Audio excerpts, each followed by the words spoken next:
Across the treacherous waters of the great ocean that separates the civilizations of the old world from the wild and untamed lands of the new, there lies the bleak and unforgiving continent of Naggaroth. Here, barren, windswept plains are broken only by the jagged peaks of shattered mountains, or the black sludge of magic-stained rivers that carve labyrinthine canyons into the frozen ground. It is a place known across the world as the Land of the Chill, where across the ages untold millions have been taken in chains, ripped from their homes in the dark of the night to live out the remainder of their lives in untold suffering. Naggaroth is cruel, but those who have built their kingdoms here are crueler still. In their tongue, they call themselves the Drukai, slavers, despoilers, killers, Dark Elves. The Drukai are not the only elven race to walk the world, but of the three great civilizations that arose from the fractured lands of their home isles of Ulthuan, only the Dark Elves have embraced the powers of chaos so openly. Almost all the races of the world have been marked and changed by chaos, but perhaps only to the Dark Elves has it brought enlightenment, and they have embraced the revelation that the world exists only for the pleasure of the strong.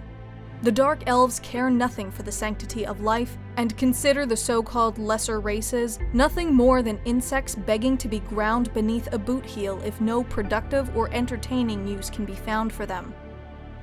All elves are said to be cunning, but the Drukai delight in manipulation. Every word they speak hides a depth of meaning, and they are masters of twisting words to serve their interests. The unwary might be fooled by the elegance and effortless grace they share with their distant kin, but theirs is a cold beauty, one that only serves to distract from their true intentions. So completely assured of their superiority, the Drukai can almost be careless in their actions. They revel in the act of betrayal, knowing that their silver tongues can always be counted upon to save them from reprisal. Above all, the society of the Dark Elves is opportunistic and impetuous. This extends not only in their dealings with other races, but defines their own internal governance as well.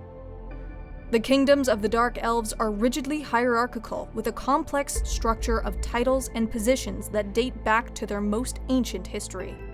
Deviations from this system are exceedingly rare, for even to suggest through the creation of a new appointment or rank that the royal traditions of the past are somehow flawed is to invite a swift death.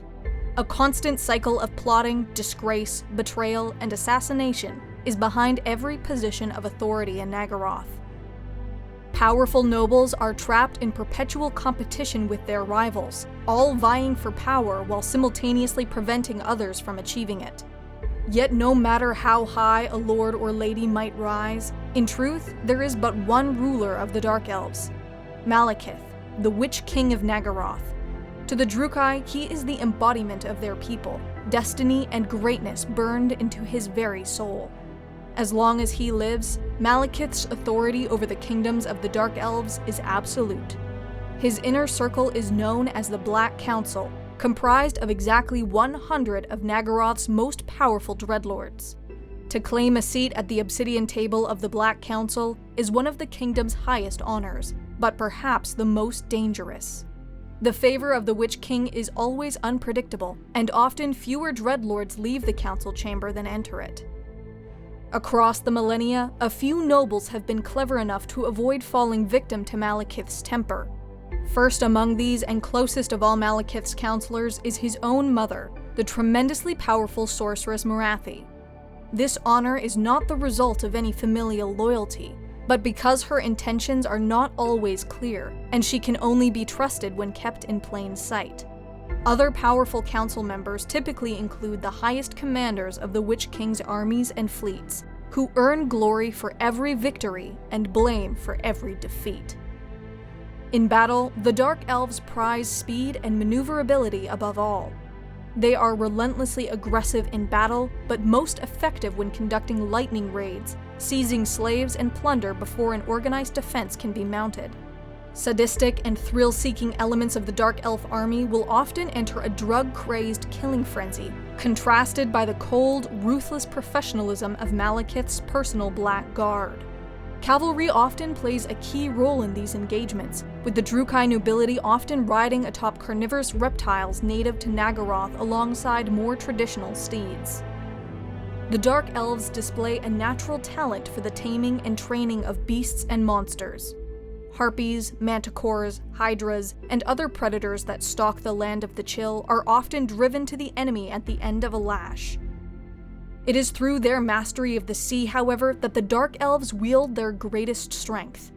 Their forces are organized around enormous floating fortresses known as Black Arks, each home to a small army of raiders and ships.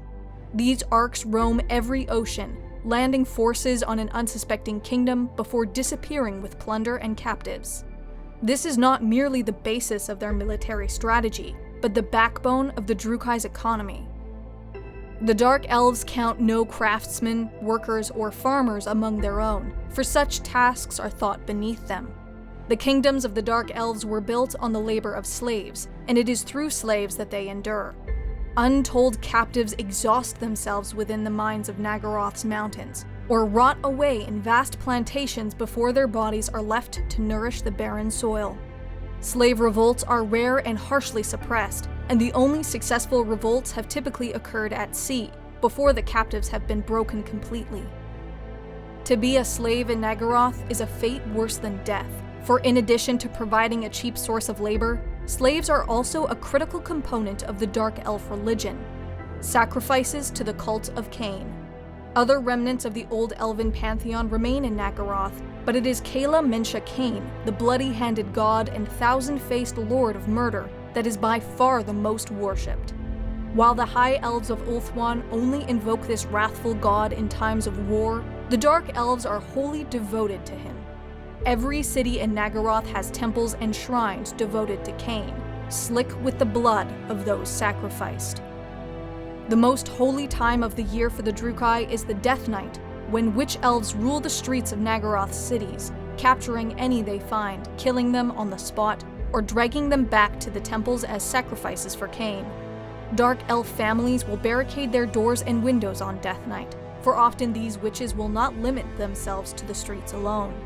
When dawn finally breaks, those who lived through the night will often sacrifice one of their own as thanks to the Lord of Murder for sparing their family, at least for another year. In the ages since Malekith and the remnants of his people first sought refuge in Naggaroth, the kingdoms of the Dark Elves have grown in size and might to rival the greatest of those that still remain in their homeland of Ulthuan. Malekith has never forgotten the ancient sundering that led to his banishment, however, and it is the dream of every Drukhai that they might one day return to their homeland and scour their hated kin from every corner of the world. Across their history, they have waged countless wars upon Ulthuan and the other races of the world, and even now in Naggaroth, the Tower of Cold, oldest and largest city of the Dark Elves, Malekith calculates the demise of his enemies with chilling ruthlessness. Yet neither he nor any of his people have ever considered the possibility that when the last of his foes dies screaming in agony upon the altar of Cain, ultimate victory might cost them their only purpose and leave a void impossible to fill. Should that day ever come, the Drukhai might learn just how much of their souls have been devoured by their ancient hatred, by chaos, and they might not find that tally to their liking.